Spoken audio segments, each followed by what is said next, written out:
Hello and welcome. So I just saw Kong Skull Island and I was shocked to find how much I actually really enjoyed it. It knows exactly what it is, a fun monster movie.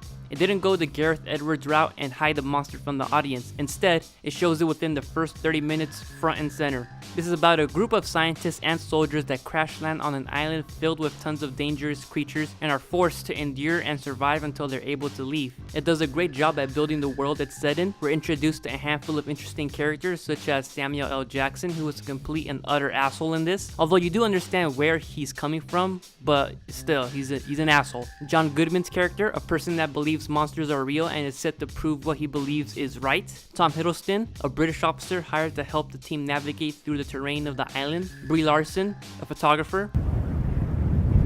And last but certainly not least, John C. Reilly, a World War II soldier who had been trapped on the island since he fell from the sky during an air fight. And can I just say, I enjoyed his presence from the moment he arrived on screen. He is such a pleasant, funny, charismatic, strangely charming guy. We're all gonna die together out here. He shouldn't have come here.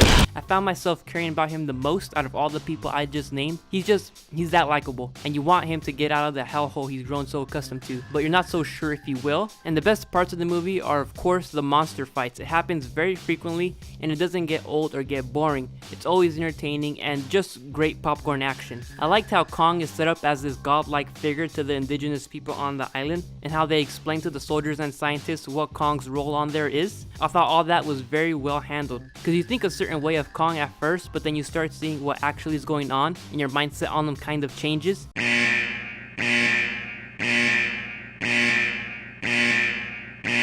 And next thing you know, you're praying that he squashes Samuel L. Jackson like a bug, which he does. The soundtrack is great, although a lot of the songs are overused for movies set in the 60s and 70s, especially pertaining to Vietnam-themed movies. And even though there are a lot of funny parts in the movie, there are other parts where it made me unintentionally laugh. Something I shouldn't be laughing at, but I was. This isn't trying to be anything else other than a monster movie. It does exactly what it set out to do. Entertain the living shit out of you with awesome monster fights. And within that context, the only gripe I had with the film really was that some of the CGI looked a bit too cartoony. It took me out of it in certain parts. So with all that being said, I'm feeling a 7. So that's the video. Hope you enjoyed. If you did, just dance around in a circle and I'll see you guys later. Bye.